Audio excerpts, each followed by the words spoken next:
የማይሞላ 10 ሺህ አካባቢ ነውና ሜቢ ዲስፕሌይ ኔትወርክ ትንሽ ስለሚይዝ በዚህ ውሸት ታሪክ ነው እንግዲህ የሚነግሯቸው ማለት ነው። ይሄን የውሸት ታሪክ እየነገሯቸው ከዛ በኋላ እስልምና የእውነት ይመስላቸውና ሰዎች በዚህ ይጭበረበራሉ ማለት ነው። በዚህ ይጭበረበራሉ እንዴ። ኦኬ ያ ይሄ ነው እንግዲህ የልጁ ፎሎወር 10 ሺህ ምናምን ነው። እይታው ደግሞ 416 ሺህ ነው። ወደ 416 ሺህ ምናምን ታይቷል። ይሄ ሁላ ሰው አይቶታል። ታሪኩ ግን በሚገርም ሁኔታ የውሸት ነው፣ የተጨበረበረ የውሸት ታሪክ በውሸት ታሪክ ነው እንደዚህ እንባ በእንባ ያደረገቻቸው። ቢኒ እችን ልጅ አይታታል? ውስታዞ የተሰብስበው ያለቀሱባት። አሁን እኮ ቪዲዮ አየሁኝ አንተንና መጥቶልኝ ከዛ ወደ አንተ መጣሁኝ። በጣም የሚገርም እኮ ነው። ምን አለ የለም እኮ ታሪክ ውሸት ነው ታውቃለህ። አየሁት እኮ በውሸት ከምታስጠለቅሳቸው ስለ አሟሟቱ ብትነግራቸው እኮ በእሱ በበደንብ ያለቅሱ ነበር። እንዴት ተሰቃይቶ እንደሞተ ትክክለኛውን ታሪክ ቢነግሯቸው። ኢየሱስ ክርስቶስ በጸሎተ ሐሙስ ላይ ምዕራፍ 13 ላይ እግራቸውን አጥቦ ያደረገውን እናስታውሳለን። ዛሬ እግር መታጠብ በቤተክርስቲያን ውስጥ አለ አይደለም? ከእሱ ጋር የተያያዘ ቁጥር 13 ላይ ጀምሮ ከቁጥር 12 እንደዚህ አካባቢ ጀምሮ ቀጥልሽ አንብቦ ያ ከቁጥር 1 ጀምሮ ላንብብላቸው። ሜቢ ቶሎ ቶሎ ታሪኩን በደንብ እንዲያገኙት ማለት ነው። የዮሐንስ ወንጌል ምዕራፍ 13 ከቁጥር 1 ጀምሮ እንደዚህ ይላል። ኢየሱስም ከፋሲካ በዓል በፊት ከዚህ ዓለም ወደ አብ የሚሄድበት ሰዓት እንደደረሰ አውቆ በዚህ ዓለም ያሉትን ወገኖቹን የወደዳቸውን እስከ መጨረሻ ወደዳቸው። እራትም ሲበሉ ዲያብሎስ በስምዖን ልጅ በአስቆሮቱ ይሁዳ ልብ አሳልፎ እንዲሰጠው ካገባ በኋላ ኢየሱስ አብ ሁሉም በእጁ እንደሰጠው ከእግዚአብሔርም እንደወጣ ወደ እግዚአብሔርም እንዲሄድ አውቆ ከእራት ተነሳ፣ ልብሱንም አኖረ፣ ማበሻም ጨርቅ ወስዶ ታጠቀ። በኋላም በመታጠቢያው ውሃ ጨመረ፣ የደቀ መዛሙርቱንም እግር ያጥብና በታጠቀበት ማበሻ ጨርቅ ያብስ ጀመረ። ወደ ስምዖን ጴጥሮስም መጣ። እርሱም ጌታ ሆይ አንተ የኔን እግር ታጥባለህን? አለው። ኢየሱስም መልሶ እኔ የማደርገውን አንተ አሁን አታውቅም፣ በኋላ ግን ታስተውለዋለህ አለው።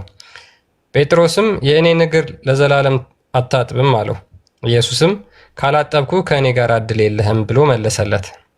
ስምዖን ጴጥሮስም ጌታ ሆይ እጄንና ራሴን ደግሞ እንጂ እግሬን ብቻ አይደለም አለው። ኢየሱስም የታጠበ እግሩን ከመታጠብ በቀር ሌላ አያስፈልገውም፣ ሁለንተናው ግን ንጹሕ ነው። እናንተም ንጹሐን ናችሁ፣ ነገር ግን ሁላችሁ አይደላችሁም አለው። አሳልፎ የሚሰጠውን ያውቅ ነበርና ስለዚህ ሁላችሁ ንጹሐን አይደላችሁም አለው። እግራቸውንም አጥቦ ልብሱንም አንስቶ ዳግመኛ ተቀመጠ። እንዲህም አላቸው፣ ያደረግኩላችሁን ታስተውላላችሁን? እናንተ መምህርና ጌታ ትሉኛላችሁ፣ እንዲሁ ነኝና መልካም ትላላችሁ። እንግዲህ እኔ ጌታና መምህር ስሆን እግራችሁን ካጠብኩ እናንተ ደግሞ እርስ በራሳችሁ እግራችሁን ትተጣጠቡ ዘንድ ይገባችኋል። እኔ ለእናንተ እንዳደረግኩት እናንተ ደግሞ ታደርጉ ዘንድ ምሳሌ ሰጥቻችኋለሁና ብሎ ክርስቶስ ኢየሱስ በትህትና ትሁቱ ጌታችን እኔ በልቤ ትሁት ነኝ ብሎ የለ የማቴዎስ ወንጌል ምዕራፍ 10 ላይ በትህትና የባሪዎቹን እግር ጎንበስ ብሎ አጥበዋል ማለት ነው።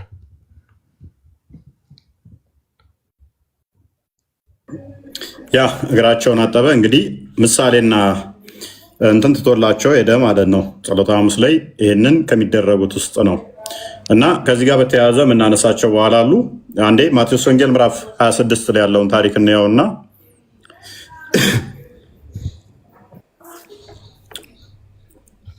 ማቴዎስ ወንጌል ምዕራፍ 26 ላይ ከቁጥር 26 ጀምሮ ሲበሉም ኢየሱስ እንጀራን አንስቶ ባረከ፣ ቆርሶም ለደቀ መዛሙርቱ ሰጠና እንካችሁ ብሉ፣ ይህ ስጋዬ ነው አለ። አሁን በብሉይ ኪዳን ላይ መስዋዕት ይቀርባሉ። ካያችሁ መስዋዕት እንዴት ነው የሚቀርበው ታውቁታላችሁ። ብሉይ ኪዳን ላይ ያለውን መስዋዕት አቀራረብ። በአዲስ ኪዳን ላይ ግን መስዋዕታችን መስዋዕት አቅራቢው መስዋዕቱም ክርስቶስ ነው። ሲበሉም ኢየሱስ እንጀራን አንስቶ ባረከ፣ ቆርሶም ለደቀ መዛሙርቱ ሰጠና እንካችሁ ብሉ፣ ይህ ስጋዬ ነው አላቸው።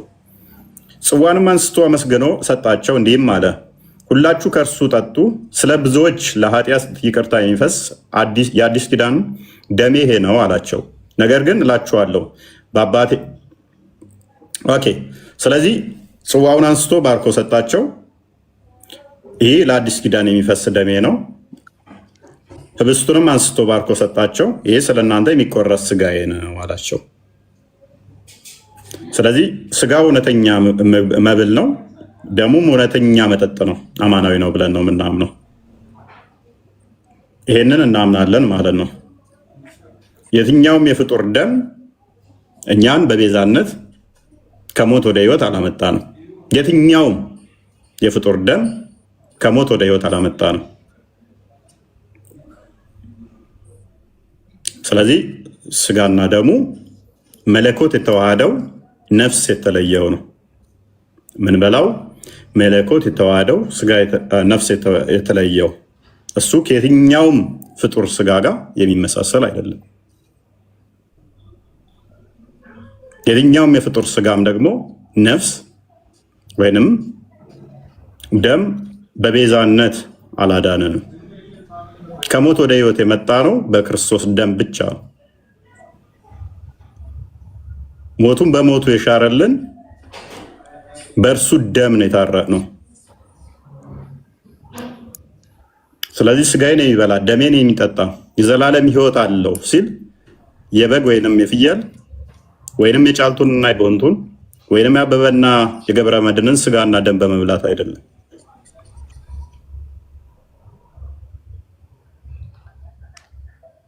የክርስቶስን ብቻ ነው።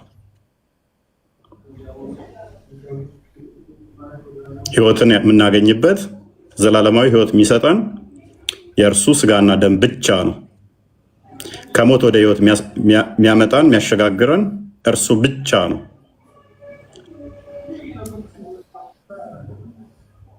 ህብስቱ እንዴት ነው የሚዘጋጀው? በቤተክርስቲያናችን ውስጥ የራሱ የሆነ ሂደቶች አሉት። በቤተልሔም ይዘጋጃል። ከዛ ወደ መቅደስ እንዴት ይገባል? ያው ክርስቶስ አስቀድሞ በቤተልሔም ተወለደ አይደለ? እሱም መሰረት አድርጎ ወደ ቤተ መቅደስ እንዴት ይገባል? እሱ ታሪክ አለው ማለት ነው። ከምንድን ነው የሚዘጋጀው? ከስንዴ ነው የሚዘጋጀው። አይ ቲንክ መዝሙረ ዳዊት ምዕራፍ 4 ቁጥር 7 ቼክ አድርገው። ዘፍጥረት ምዕራፍ 14 ቁጥር 18 ቼክ አድርገው። 14-18 የሳሌም ንጉሥ መልከጸዴቅ እንጀራንና የወይን ጠጅን አወጣ፣ እርሱም የልዑል እግዚአብሔር ካህን ነበረ ይለዋል። ይህ ህብስቱ መልከጸዴቅ ያወጣውን ለአብርሃም ያንን የሚጠቁም ነው። አስቀድሞ በብሉይ ኪዳን መልከጸዴቅ የክርስቶስ ምሳሌ ነው አይደለ? ዕብራውያን ምዕራፍ 9 ምዕራፍ 7 ምዕራፍ 10 እነኚህን ክፍሎች ስታዋቸው ሊቀ ካህናችን ክርስቶስ ሐዋርያው ቅዱስ ጳውሎስ በዕብራውያን መልእክቱ ላይ ጥሩ አድርጎ ያስቀምጠዋል። የዕብራውያንን እንትን በደንብ አድርጎ ያስቀምጠዋል። ስለዚህ ይሄ መልከጸዴቅ እንጀራንና የወይን ጠጅን አወጣ ይላል አይደለ? አዲስ ኪዳን ላይ ስትመጡ ክርስቶስ ያንን ወይኑ ስለሱ የሚፈሰው ደሙ እንደሆነ፣ እንጀራው ወይንም ህብስቱ ደግሞ ስለሱ የሚቆረሰው ህብስት እንደሆነ በምሳሌ ያስቀምጠዋል አለ አይምን ያስቀምጠዋል። እዛ ጋር አማናዊ እንደሆነ ነው እዛ ጋር የሚያስቀምጠው። ስለዚህ በብሉይ ኪዳን ላይ አስቀድሞ በምሳሌነት ተቀምጠው ነበረ። ምክንያቱም ብሉይ ኪዳን ለአዲስ ኪዳን ሊመጣ ላለው አካል ጥላ ነበርና፣ በር ነው ብሉይ ኪዳን አይደለ? መግቢያ ነው። አዲስ ኪዳኑ ለዋናው ለአካሉ ሊመጣ ላለው ምልክት ስለሆነ ጥላ ስለሆነ፣ ስለዚህ መልከጸዴቅ እዛ ያቀረበው አዲስ ኪዳን ለሚመጣው ለዋናው ለአካሉ ለክርስቶስ አስቀድሞ በምሳሌነት የተቀመጠ ነበረ። መዝሙር 4:7 አንድ ቼክ አድርገው።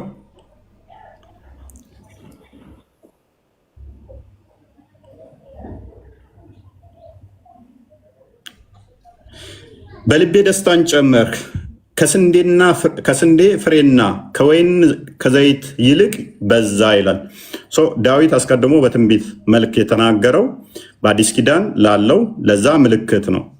ስንዴው የሚዘጋጀው በጣም ዝም ብሎ ስንዴ አይደለም፣ ወይም ከስለት ከወጣ ስንዴ የሚዘጋጅ ነው። ስጋው ህብስቱ የሚዘጋጀው ዝም ብሎ ተገባ ተገዝቶ ነገር አይደለም የሚዘጋጀው።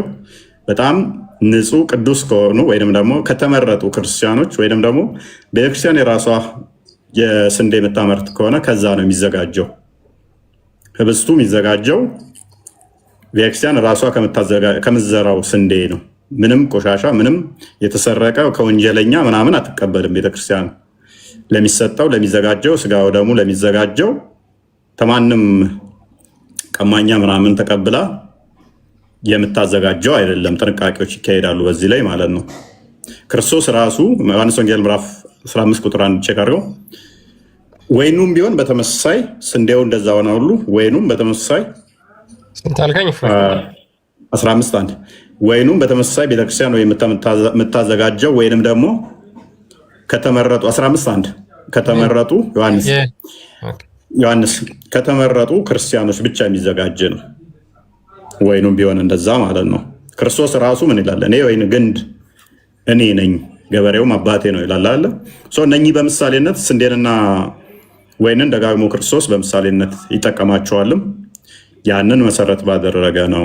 ስለዚህ ስጋው ደሙን ስንቀበል አማናዊ እውነተኛ ነው ብለንም ነው የምንቀበለው። መለኮት የተዋሃደው እንዴት የሚለው በስጋ ሕሊና በማይመረመር መንፈሳዊ በሆነ ሁኔታ ነፍስ የተለየው መለኮት የተዋሃደው ሕይወት የሚሰጥ ብለን አምነን ነው የምንቀበለው። ይህን አምነን ነው የምንቀበለው ማለት ነው። ስለዚህ ክርስቶስ ይህንን አስተምሮናል፣ ይህንን ነግሮናል። ይህንን ደግሞ አምነን ያለምንም ጥርጣሬ እንቀበላለን። ስጋው ደሙ ዘላለማዊ ሕይወት ይሰጣል ብለን አምነን እንቀበላለን። ምክንያቱም የተናገረው እሱ አምላካችን ነውና ጌታችን ነውና።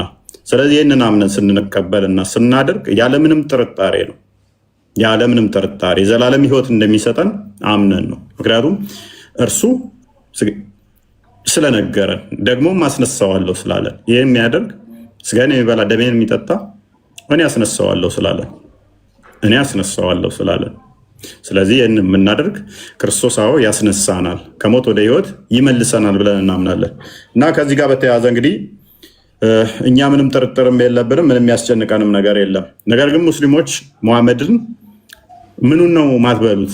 ሙሐመድ ራሱን ሊትራሊ ራሱን አይመገቡትም ወይ የሚል ወደ ሙሐመድ እንመጣለን ማለት ነው።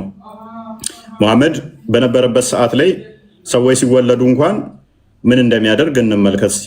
ቡሃሪ 39:10 አንዴ ቼክ አድርገው ክርስቲያን።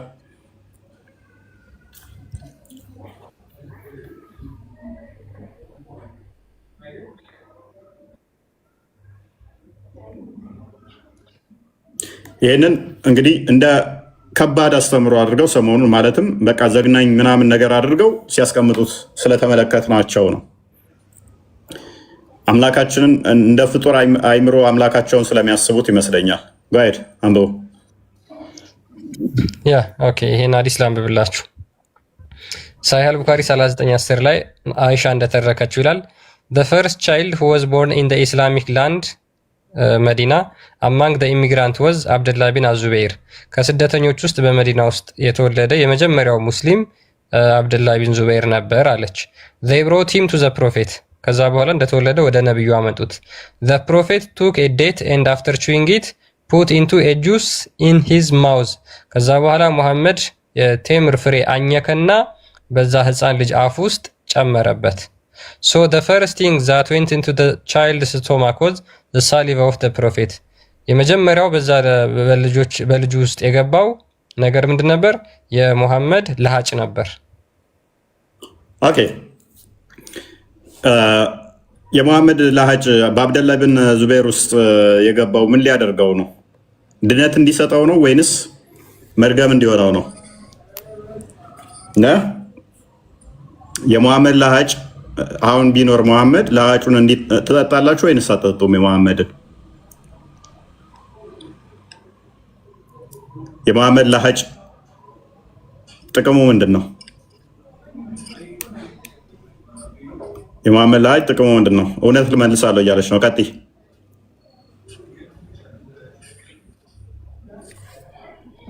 ጥቅሙ ታውቃለች እንደ እውነት ምን አውቃለሁ። ከወለደች ሜይ ቢ ሙሐመድ ጋር ልታስባርከው ዛት ሄድ እንደው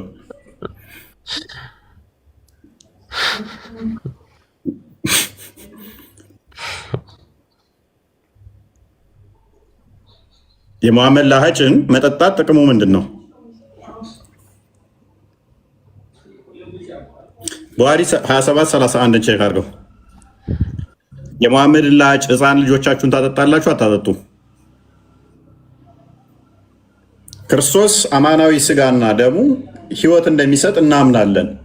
እናንተ የሙሐመድ ላሃጭ ህይወት ይሰጣል ብላችሁ ታምናላችሁ? የሙሐመድን ላሃጭ መጠጣት የዘላለም ህይወት ይሰጣል?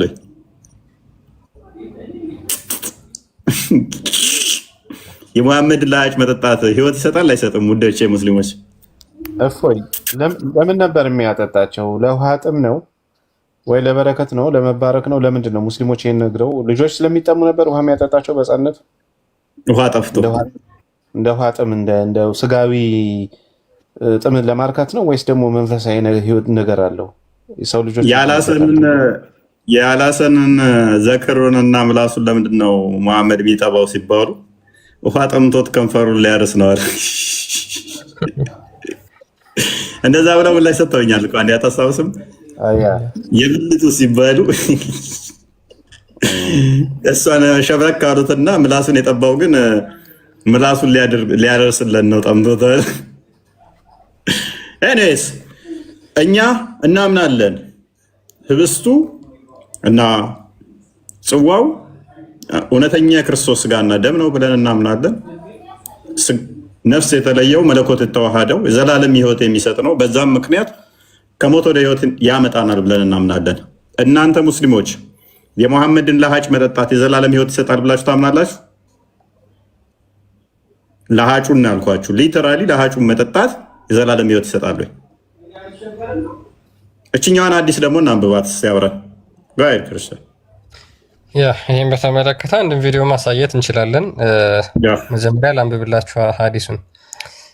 By Allah, whenever Allah's messenger spat, the spittle would fall in the hand of one of the prophet companion, who would rub it on his face and skin. የአላህ መልእክተኛ ለሃጩን በተፋ ቁጥር ሰሃቦቹ ሮጠው ምንድነው ይቀልቡት ነበረ ለሃጩን። ከዚያም በኋላ በፊታቸውና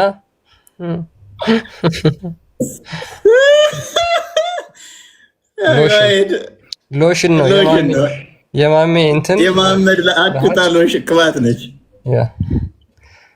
ምን ያደርጉት ነበር? ፊታቸውንና ቆዳቸውን ይተሻሹት ነበረ፣ ይቀቡት ነበረ። ሳባዎች ይህንን ያደረጉት ድነትን ለማግኘት ነው ወይንስ በሽታ እንዲይዛቸው ነው? እንትፍ ሲል ሮጠው ሄደው ይይዛሉ። ከዛም ፊታቸውን ምንድን አክታውን ሮጠው ሄደው ይቀልባሉ። ማሜ በቃ ችግር እኮ ነው። መጥፋት አይችልም። ምራቁ መሬት አትወድቃትም። ዘለው ይቀልቡታል። ከዛ በቃ ዜኒት ቅባት በለው ነው ወይንስ ሎሽን ነው?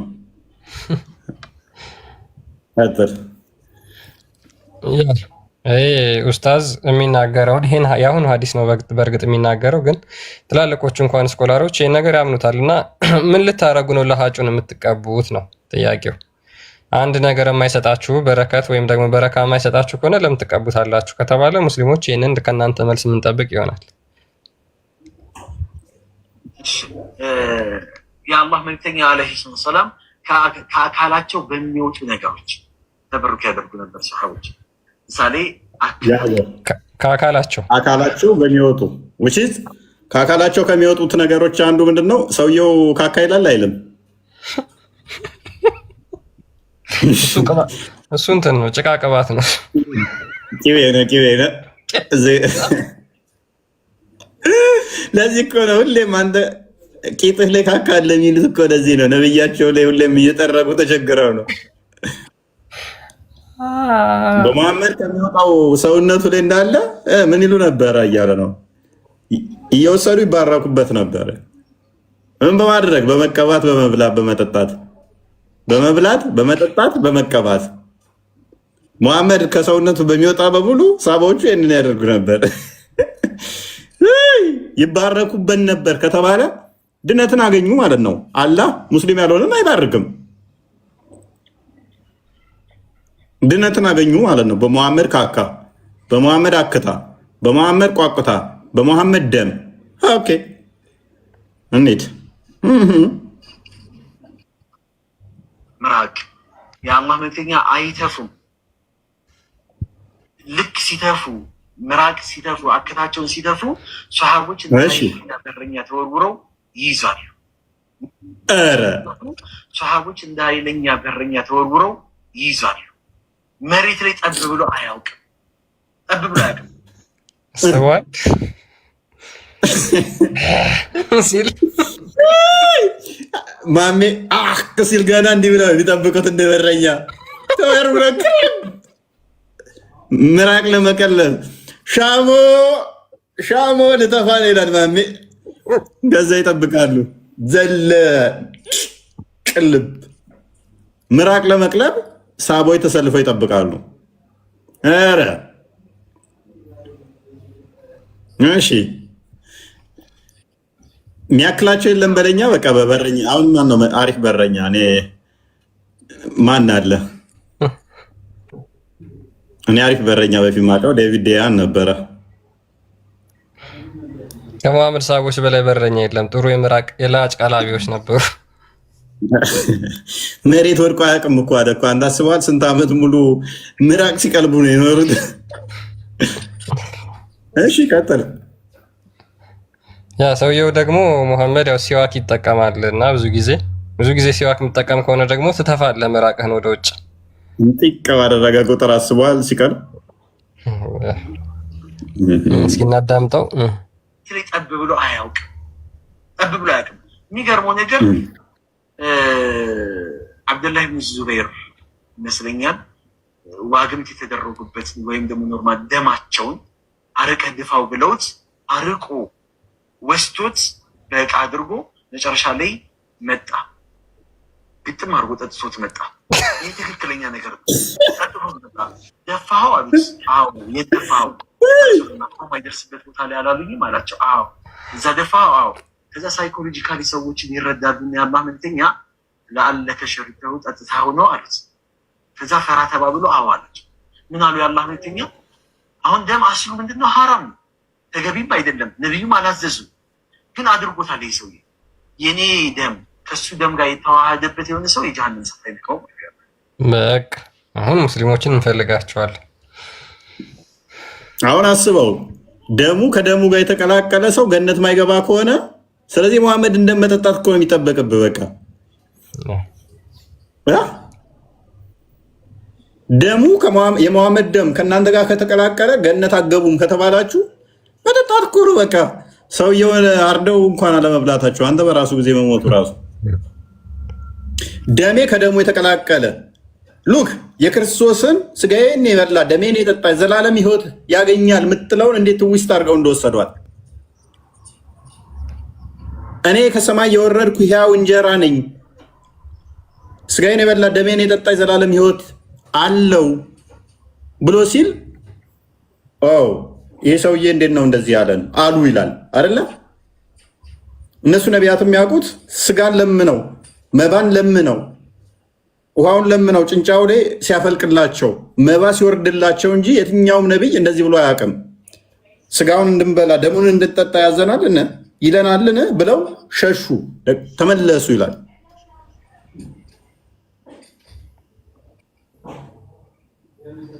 የመሐመድ ተከታዮችስ ደሙን ግጥም አድርገው ይጠጣሉ። ሪል ደሙን እየቀዱ ምራቁን ይጠጣሉ። እንቱ ባለ ቁጥር ዘለው ይቀልባሉ።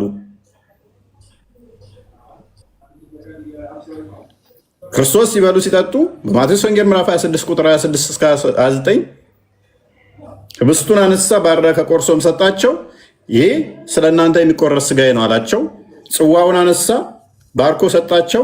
ይህ ስለ እናንተ የሚፈስ የአዲስ ኪዳን ደሜ ነው አላቸው። የመሐመድ ተከታዮችስ መሐመድ በደማ ቁጥር ደሙን እንደ መዥገር ይጠጣሉ። አክቱ ባለ ቁጥር ምራቁን ቅልብ ያደርጋሉ።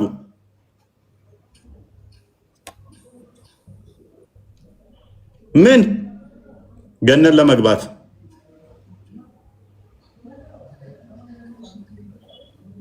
ለመግባት አጋንንት እንዴት የክርስቶስን እውነተኛ አስተምሮ ትዊስት አድርጎት እንደመጣያችሁ ከሰውነቱ የሚወጣውን በሙሉ በመጠቀም ገነት ለመግባት በሱ ቮሚት ባደረገው በመታጠብና በመቀባት በመጠጣት የሙሐመድን ቮሚት መጠጣት የሙሐመድን ደም መጠጣት ከዛስ ገነት ትገባላችሁ። ገና ማገቡ ሜልን ደም ጠጥታችሁ። ታዲያ ሰውየውን እኮ በሲሪንጋ እኮ ደሙ መከፋፈል እኮ ነው ያለባቸው ነው ሰዎች ገነት ለመግባታ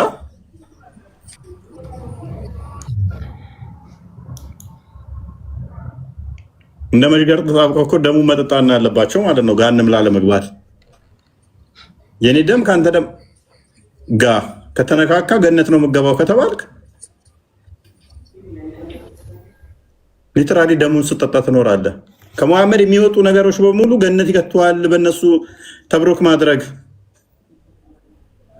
ምንም አልቀራቸውም። ባይዘይ እናያቸዋለን። አሁን ምራቁንና ደሙን ያየ ነው እንሄድበታለን። ሁሉንም ብዙ ነገር አለ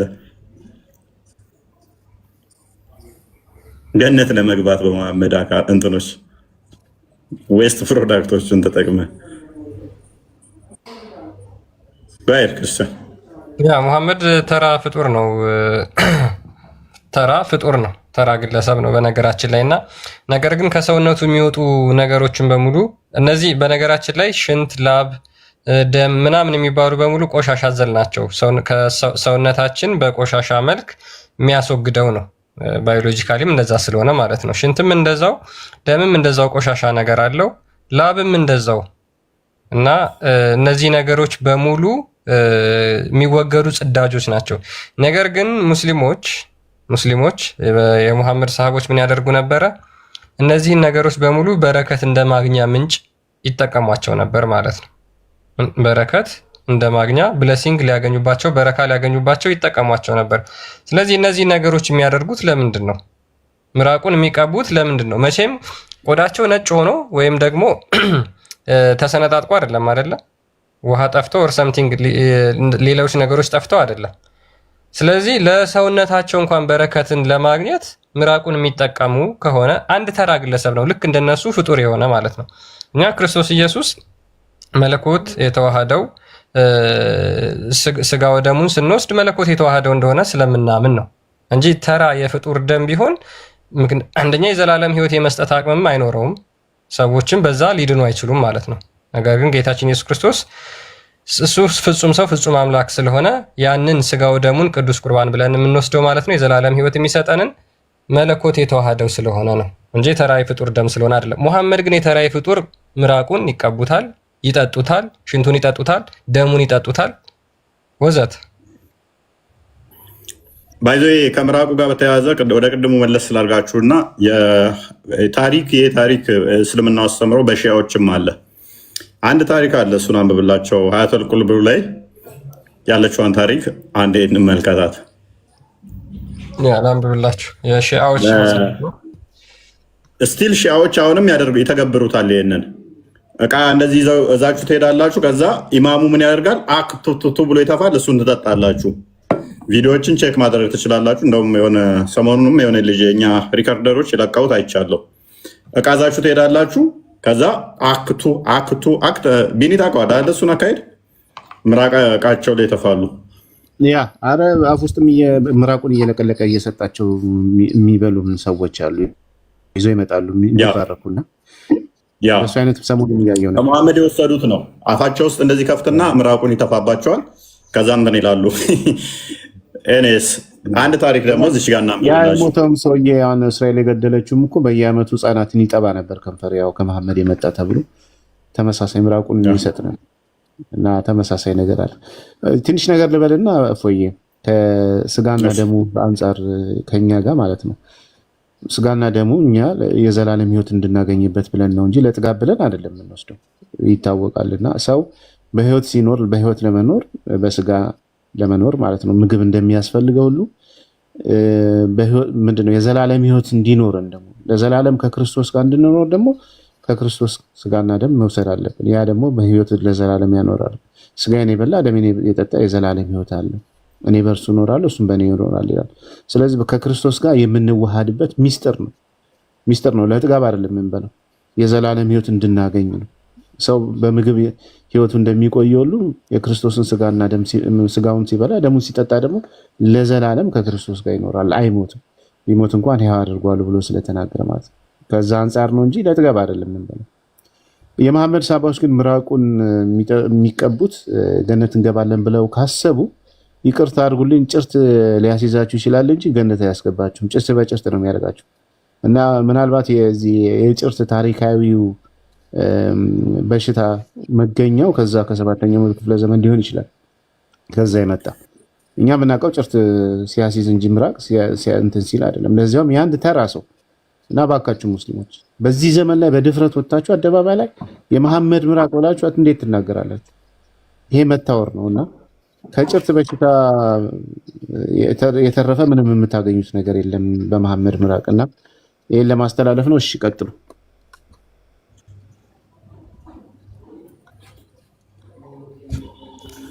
ኦኬ ያ ይሄ ነገር እንግዲህ ከሙሐመድ እንዳደረገው ይታወቃል። አልሐሰን አልሁሴን ሙሐመድ ብዙ ጊዜ እንደዛ ያደርግ ነበርና ሺዓዎች ይሄንን ነገር ይዘው እነሱም ደግሞ አሁን ላይ ይሄን ነገር ይተገብሩታልና ቪዲዮን አንዴ እንመልከተውና ከዛ ወደ ሐዲሳቸው ደግሞ እንመለሳለን፣ ወደ መጽሐፋቸው ማለት ነው።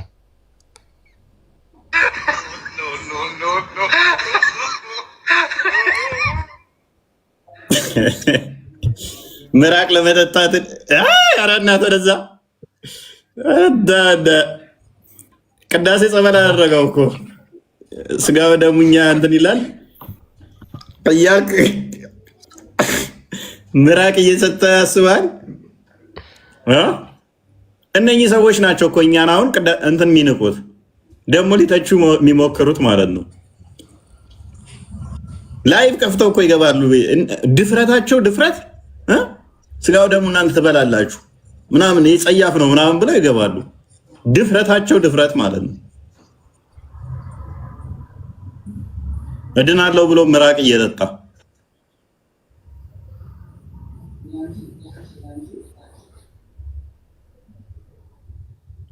ይህ በጣም ንቀት ነው። የፍጡር ምራቅ እየጠጣ ማለት ነው።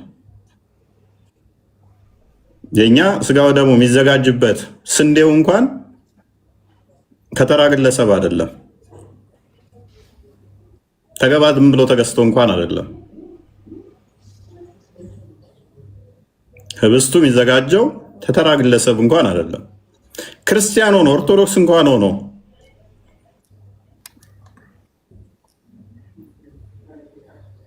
ዝም ብሎ ከኦርቶዶክስ እንኳን የሆነ አጭበርባሪ እንደዚህ ከሆነ ጥሩ ስነ ምግባር ካሌለው እሱ ቢሰጥ እንኳን ከሱ እንኳን አይዘጋጅም።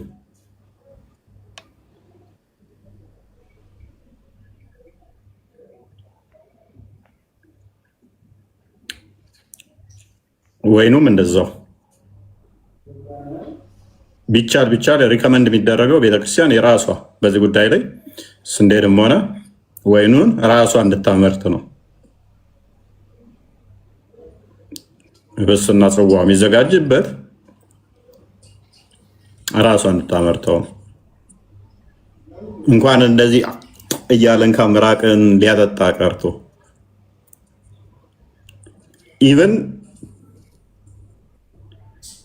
በበሬ እንኳን እህሉ እንዲወቃ አይመከርም። በእጅ ነገር እንዲወቃ ነው፣ ቆሻሻ እንዳይነካው ማለት ነው። እህሉ እንኳን ስንዴው ሲወቃ እንኳን በበሬ ከሆነ እበታቸውን እንዳይጠሉበት፣ ሽንታቸውን እንዳይሸኑበት፣ እንደዛ እንኳን ሪከመንድ አይደረግም። በእጅ በዱላ እንዲወቃ ነው የሚደረገው። ዚስ ማይ ጥንቃቄ ይደረጋል። የኛ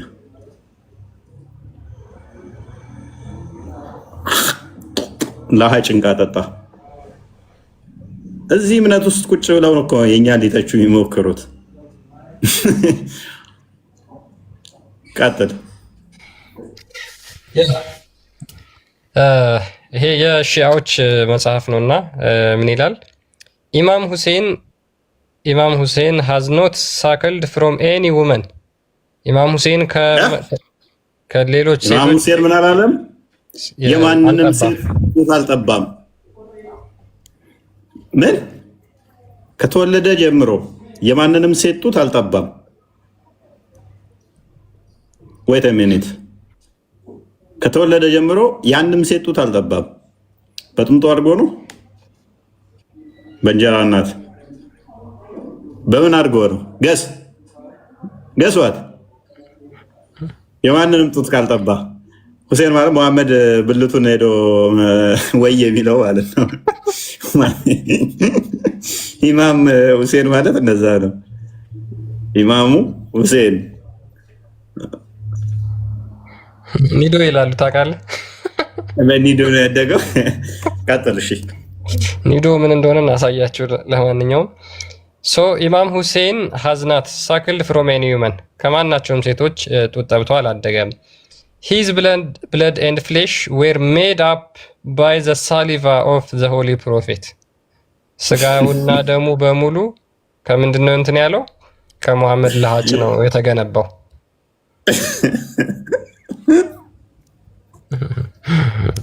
አንድ ልጅ አሳድጓል። ቢያንስ አጥብቶ ሙሐመድ አጥብቶ አንድ ልጅ አሳድጓል።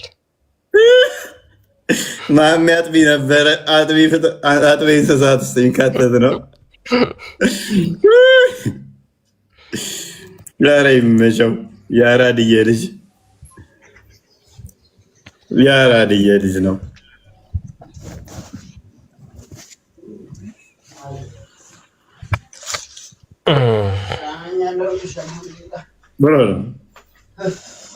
ጥሩ ነው።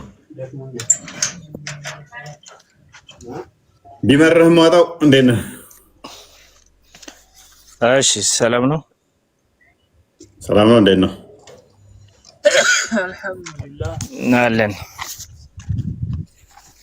ኦኬ። ምንድን ነው ስታወራ እየሰማ ነበር። መልካም። ለሙሐመድ አለመታዘዝ ይቻላል?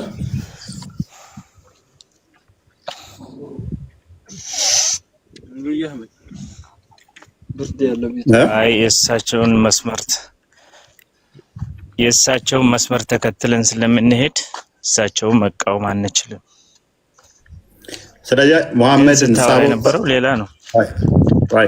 አልታዘዝም ቢሉ ከእስልምና ይወጣሉ? የሆነ ነገር አዘዋቸው እምቢ ቢሉ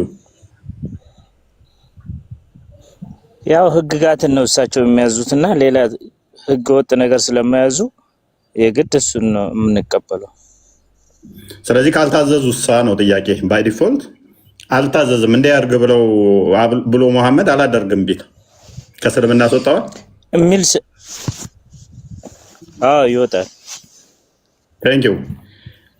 ሙሐመድ ለሀጩን ጠጡ ይል ነበረ። ስለዚህ አንጠጣም ቢሉ ሳባዎቹ ከእስልምና ይወጣሉ ማለት ነው። አንተ ውሻ ቅጥዬ ላስካ አይደለ እንደ ያደከው ምን የእሳቸው ለሀጭማ እንደውም ለኛ ጥሩ ነው። የለማይ ልጅ አንተ የሃይማኖት ንጽጽር ተማሪ ነህ ወይስ ምን አባህ ነው? የውሻ ልጅ አንዴ ክፈትልኝ። ቡሃሪ 188 ክፈተው። ምን ብሏል? አለመታዘዝ ነው ዛሬ የጠፋው የቆሻሻ የውሻ ልጅ። ወይ ተረጋጋ። አለመታዘዝ ከእስልምና ያወጣል ብሏል ሙሐመድ። አፉ የተጉመጠመጠበትን ጠጡ ይል ነበረ። አንጠጣም ቢሉ ከእስልምና ያወጣሉ ማለት ነው። አንብብ። አይሉም እንደዛ አይሉም። አንተ ውሸትን ልቀጥፍ ነው እዚህ የምትመጣው እንጂ እየቀጠፍክ ነው። አንብብ። የት አባህ መጣው ይሄንን? ያው ቡሃሪ ላይ አይሉም እንደዛ ብለው ማያውቁም አልኩ። አንብብ እንደ አንተ ያመጣው ሐዲስ እኮ ሰው ይሁን አይሁን አታውቅም። ቡሃሪ ተባልክ ነው ለቃቅማ የምታመጣው። ቡሃሪ ተባልክ። ትርጉም ስህተት ነው። ትርጉሙን ታሳስታለህ አንተ። አረበኛ አትችልም። አረበኛ ትችላለህ እንዴ? አንብብ። እሳቸው በእንግሊዘኛ አውርተው ያውቃሉ? እሳቸው መሀይም ናቸው። እንግሊዘኛ አይችሉም። አረበኛውን አድርገለት ክርስቲያን። አንተ ነህ መሀይም። ደደቡ አንተ ነህ እኮ። እንደ ነብይህ ነኝ። አንብብ። ላጫ የኔ ነብይ ነህ እንደ አንተ የውሻ ልጅ። አንብብ። ያው አትበሳጭ። እያነበበው ነው። ሲጨርስ ይቆጣኛል ወይም ይሰድበኛል። ይሄን ታዲያ አንተ ትርጉም እንዴት አድርገህ ትርጉም ሰጥተው ነው ወደዚህ? ምን ይላል? አንብበው። እስኪ አንተ እስኪ አንብበው። እስኪ አረበኛውን አንብበው። መጀመሪያ አረበኛውን አንብበው። አነበብከው እኮ ገብቶሃል። አሁን ተርጉምልን አንተ። የዚህ ትርጉምና አንተ የምታወራው ትርጉም ይለያያል እኮ። ምንድነው የዚህ ትርጉም ንገረን እሺ። ዝም ብለው ውሸት እየደረደርክ ገንዘብ ለመለቃቀም እዚህ እየመጣ ሃይማኖት ባለፈው ቄሮና ቄሬ ምናምን ብለህ ፖለቲካ እየሰራ ነበር አንተ የውሻ ልጅ። ስድቡ ከነብይ የተማርከው ስለሆነ ችግር የለውም። አሬ የኛ ነብይ አይሳደብ ተሳድበው ማያውቁ። አንተ ግን እዚህ እየመጣ ሁሉ ጊዜ እዚህ እየመጣ ንጽጽር እኮ አይደለም። ክርስቲያን አለ አለው። ኦኬ አንተ አላማህ ንጽጽር አይደለም፣ ያንተ ፖለቲካ ነው አላማህ። ወዴት አዳም አንዴ ኡስታዙን አሰማው። እሺ ኦኬ ኡስታዝ እንደዚህ ብሎ ታስቦላል። አዲሱን አዳምጥ ኡስታዝ። የአላህ መልክተኛ አለይሂ ሰላም ከአካላቸው በሚወጡ ነገሮች ተበሩክ ያደርጉ ነበር ሰሃቦች። ምሳሌ አክታ፣ ምራቅ። የአላህ መልክተኛ አይተፉም። ልክ ሲተፉ ምራቅ ሲተፉ አክታቸውን ሲተፉ ሰሃቦች እንደ ኃይለኛ በረኛ ተወርውረው ይይዛሉ። መሬት ላይ ጠብ ብሎ አያውቅም። የሚገርመው ነገር እሺ ያዘበ ሐዲሱ መልስለት። አሁን ና አንብባውን አዲሱን። ይሄ እንዳንተ ሌባ ነው። ይሄ እንዳንተ ሌባ ነው። ኡስታዝ ፊት ለፊት አድርገው። ይሄ ኡስታዝ ሌባ ነው አይደለም? ይሄ ኡስታዝ ትክክል ነው ሌባ ነው? አንተ ቦርኮ ወደዛ ሄድልኛል። ሌባ ኡስታዝን ተቀበላለህ? የመጨረሻ ፖለቲከኛ ሆነ አንተ ዝም ብለህ ሃይማኖት ንጽጽር ውስጥ አትግባ። ኡስታዝን ተቀበላለህ? አልቀበልም። ይሄን አልቀበልም። መሀይም ነው ወይንስ ያውቃል? አልቀበልም የሚለውን ተውና አንተ ነህ ደደብ ነህ። ኡስታዙስ ነው ሁሉ ሐዲስ ተናጋሪ ትክክል አይደለም ወንድሜ። መጀመሪያ ሐዲስ የሚያወራ ሰው በጣም ጥንቅቆ ማወቅ አለበት። ይሄ ኡስታዝ መሀይም ነው? አይ ግለሰብ ጉዳይ አይደለም። አሁን ስለ ሃይማኖት ነው እያወራ ያለው፣ ስለ ግለሰብ ወሬ ታውራኝ። አራይ እንደዛ ከሆነ ደግሞ ሐዲሱ ላይ መልስልኝ ክርስቲያን፣ ሐዲሱ ላይ መልስልኝ ና አንብብ። እሺ ሐዲሱን አነብቤዋለሁ። እሱን መቶ አንተ የምትሰጠው ትርጉምና የዚህ ትርጉም ሌላ ነው። ኦኬ ምንድነው የሚለው ነገር እኔ እኮ ለዚህ ነው ያንተ ዓላማ ፖለቲካ እንጂ ሃይማኖት አይደለም እያልኩ ነው። ና ሚዩት አድርግ፣ ዝቅ አድርገውና ክርስቲያን አንብበው። ከስር ያላችሁ ታዘቡት። ያው አይተረጉምም፣ ምክንያቱም ሙስሊም ነው። ሙስሊም ደግሞ ውሸታም ነው። ውሸታሞች ስለሆኑ ኦልዌይስ ፖለቲካ የሚሰሩት አያችሁ። ሲያጭበረብራችሁ ተርጉም ሲባል አይተረጉምም። አንተ ጋር ላለምን አዳምጥ፣ ይተርጎምልህ። ክርስቲያን ቀጥል። እኔ አሁን አናደህ ነው የገባሁት እንጂ አንተ ጋር ሃይማኖት ትርጉሙን አዳምጥ። ለምን ትናደድ? አትወጣም፣ አስተፍተን እንልካለን። አዳምጥ። አትናደድ ወንድማችን፣ በነብዩ ድርጊት አትናደድ፣ ወይም ከእስልምና መውጣት ነው ያለብህ። ለአንብብላችሁ ሳሂህ አል-ቡኻሪ 188 ላይ አቡ ሙሳ እንደተረከው ይልና the prophet asked for a tumbler container water and washed both his hands and face in it። አላህ መልእክተኛ በማሰሮ ያክል ውሃ ጠየቁ። አንዴ እስኪ ሚውት አድርግ አንዴ። ምናል ባለጌ እንደሆኑ በዛውም ታዘቧቸው። ሙስሊሞች ስርዓት እንደሌላቸው ቤታችን ሲገቡ ተሳዳቢ ባለጌዎች፣ መጽሐፍቶቻቸው ላይ የሚሸማቀቁ ኡስታዞቻቸውን ማይቀበሉ እንደሆኑ ታዘቡ። ከዚህ ልጅ ባንተ እኔ ነኝ የሰደብኩ ሌላ ሙስሊም አይሰድብም። አንተ እስልምና ወክለህ ነው የገባው እንደ ነብይ ስለሆንክ ችግር የለውም። እኔ ነኝ አንተ ሌባ ቆሻሻ ነህ። እኔ ስራን ስለማውቀው ጎበዝ ቀጥል። ያንተ ስራ ስለማውቀው ነው እኮ ርካሽ የሆንክ የቆሻሻ ስለሆንክ እኮ ነው። ባለፈው ስለ ብሔር ስታወራ የነበረ ሰውዬ ፖለቲከኛ እዚህ መጥተህ ስለ ሃይማኖት ቴንክ ዩ ቀጥል። ክርስቲያን ያ በማሰሮ ውሃ ጠየቁና ድቃላ ልጅ እስልምና ታዘቧቸው። እስልምና እንደዚህ ነው። ፊቱንና ተሳድቦ ሲጨርስ ወጣ ማለት ነው። እውነተኛ አንደኛ ሐዲሱን ሲያየው አረብኛው ሲያየው ገባው፣ ደነገጠ። ከዛ ኡስታዙ ሲጨመርለት ኡስታዙን ራሱን ኡስታዝ ሰደበ። መሀይም ደንቆሮ ነው አለ። ሐዲስህን ካልተቀበልክ ኡስታዝን ካልተቀበልክ እኛን ለምን ትሳደባለህ? ሐዲስን መስደብ ነው። እኔን አይደለም መስደብ ያለብን። ማን ነው መስደብ ያለብን? ነብይ እና ሳቦችን ነው መስደብ ያለብን። እኔ ምን አገባኝ? ስለዚህ ሐዲሱን አንብባንዴ ለአንብብላቸው። ሰው አቡ ሙሳን የተረከው ዘ ፕሮፌት አስክድ ፎር ኤ ተምብለር ኮንቴኒንግ ዋተር ኤንድ ዋሽድ ቦዝ ሂዝ ሃንድስ ኤንድ ፌስ ኢን ኢት። ውሃ መጣለትና ፊቱንና እጁን ታጠበ። ኤንድ ዘን ትሪው ኤ ሞዝ ፉል ኦፍ ዋተር ኢን ዘ ተምብለር። ከዛ በኋላ ተጉመጠመጠና እዛ እንትን ውስጥ ተፋበት ማለት ነው፣ የመጣለት እቃ ውስጥ። ኤንድ ሴድ ቱ ቦዝ ኦፍ አቡ ሙሳ ኤንድ ቢላል። ከዛ በኋላ ለአቡ ቢላል እና ለሙሳ እንደዚህ አላቸው፣ ድሪንክ ፍሮም ዘ ተምብለር ኤንድ ፖር ሰም ኦፍ ኢትስ ዋተር ኦን ዩር ፌስ ኤንድ ቸስትስ። ከዛ በኋላ ምን አላቸው?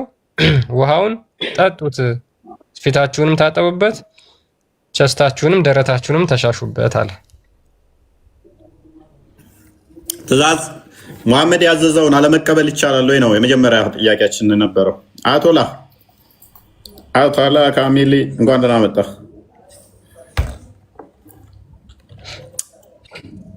አያቶላ ማይክን አንሳ። አያቶላ አርዲ ሰላም ብለናል። እግዚአብሔር ይመስገን። ፎይ ሰላም ብለናል። ሁላችሁንም አለ።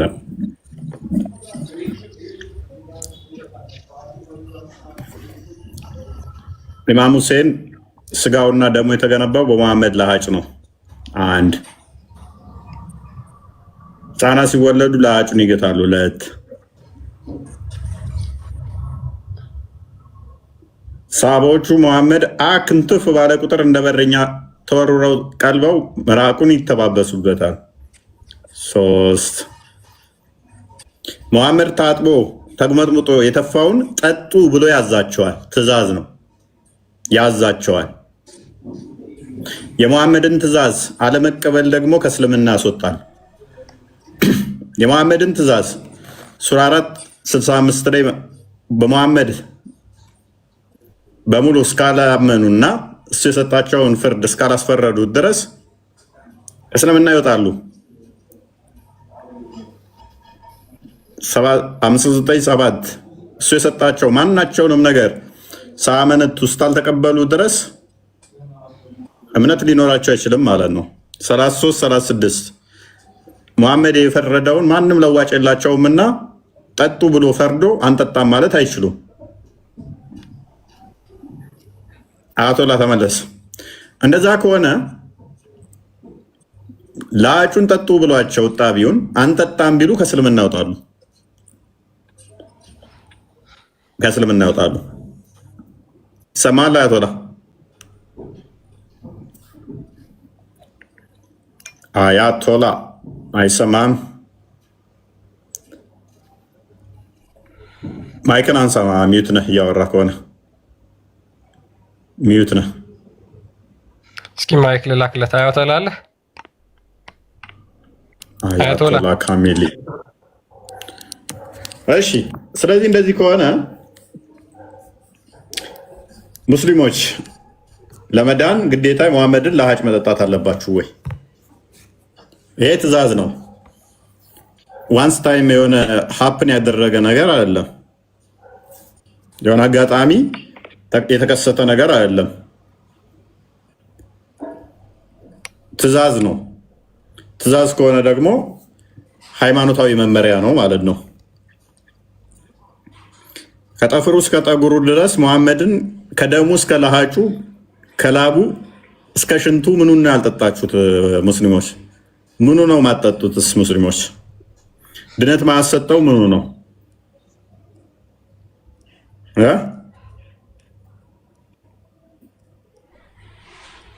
ሁሉን ነገር ስለምትቀበሉ ማለት ነው። እንደዛ ከሆነ ደግሞ ትእዛዝ ከሆነ አለመታዘዝ ይቻላል ወይ? እምቢ ማለት ይቻላል ወይ? አንቀበልም ማለት ይቻላል ወይ? ይቻላል ወይ? መሐመድ ያዘዘውን አልቀበልም ማለት ይቻላል? ሱብሃንአላህ። እፎይ እንዴት አመሸህ? እንዴት ነህ? አለን አልሐምዱሊላህ። ደህና ናችሁ? አለን አልሐምዱሊላህ። ምን እያላችሁ ነው? ሙሐመድ የደነገገውን አልቀበልም ብሎ ማለት ይቻላል? አይቻልም። እንዴት ይቻላል?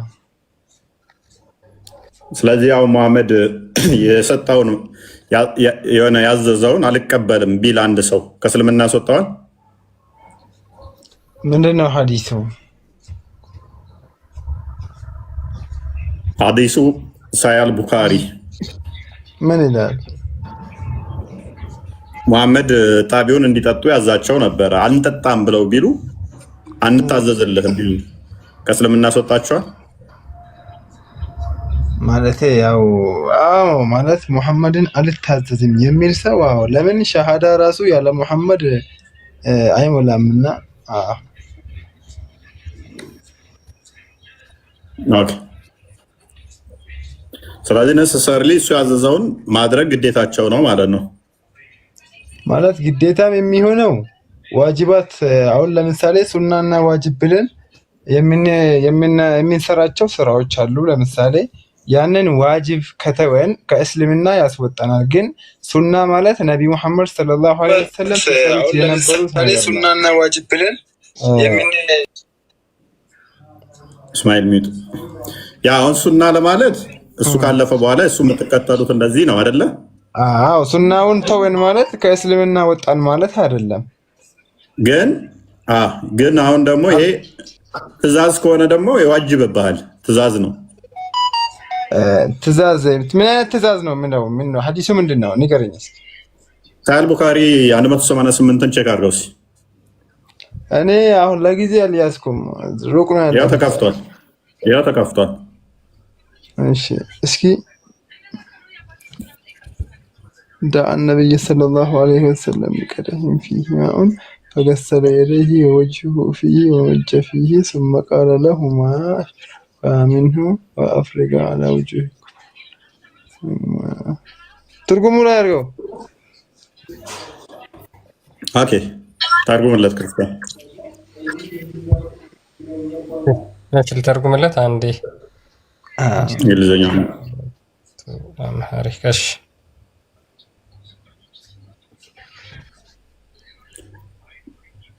አረብኛ ማንበብ ተርጉማችሁም እንዴ?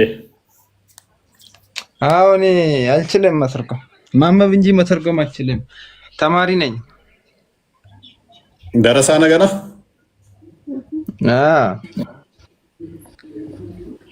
ምን ይሰራል ታዲያ? ትርጉም ካልቻልክ ማንበብ እኮ ብዙም ጥቅም የለውም እኮ። ደርስበታለሁ አሁን ብዬ አሁን አንዱን ሁሉንም በአንድ መያዝ ይቻላል እንዴ? በአንድ ባይያዝም ያው ትርጉም ካላወቅ ብዙም ማንበብ ብቻ ከሆነ ብዙም ፋይዳ የለውም በሚለው ነው። ምን ነው ከክርስቲያኖች ውስጥ አሁን ለምሳሌ አንተ እዚህ ላይ ቁጭ ብለህ እንደምትመልስና ሌሎቹ ደግሞ እንዳንተ ይመልሳሉ ማለት ነው አይደለም? ትበላለጣላችሁ አይደለ? እሱማ ትክክል ነው። ኦኬ እሺ ቀጥላምበው። ነቢዩ ውሃ ያለበትን ጎድጓዳ ሳህን አስመጡ። ከዚያም እጆቻቸውንና ፊቶቻቸውን በውስጡ ታጠቡ። አፋቸውንም ተጉመጥምጠው ውሃውን ወደ ሳህኑ መለሱት። ከዚያም ለሁለቱ ለአቡ ሙሳና ለቢላል እንዲህ አሏቸው፣ ከሱ ጠጡ፣ በፊታችሁና በደረታችሁ በአንገት አካባቢያችሁ ላይም አፍስሱ ብለው ትእዛዝ ሰጡ።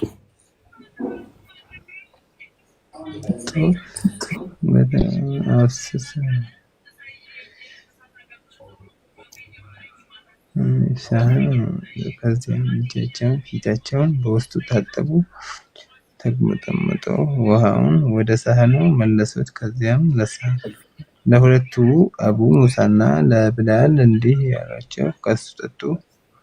ያው በረካ ስላለበት ነው ብለን ነው በረካ ነው። ምን የሙሐመድ ጣቢውና የተጉመጠመጠው ነው በረካ የሚያሰጠው?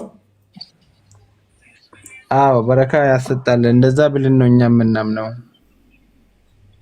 ምን አይነት በረካ የሚያሰጠው? የሱ የተጉመጠመጠበት የሱን ጣቢውን ምክንያቱም አላህ የከበረው ሰው ነው። ሽንቱን በረካ ሰጣል ወገናችን። አላህ ያከበረው ሰው ነው። እንደዛ ብለን ነው የምናምነው እኛ። ስለዚህ ሽንቱንም ትጠጣላችሁ። እዚህ ላይ ሽንቱ አለ እንደ እስኪ አንተ መጀመሪያ ሚውት አድርገው። ከይፎይ ጋር ነው እያወራሁ ያለሁት። አይ አለ የሽንቱም ሐዲሱ ስላለ እሱን እንከፍትልሃለን። እሱን እንድጠይቃችሁ ብለን ነው። መጀመሪያ ይሄን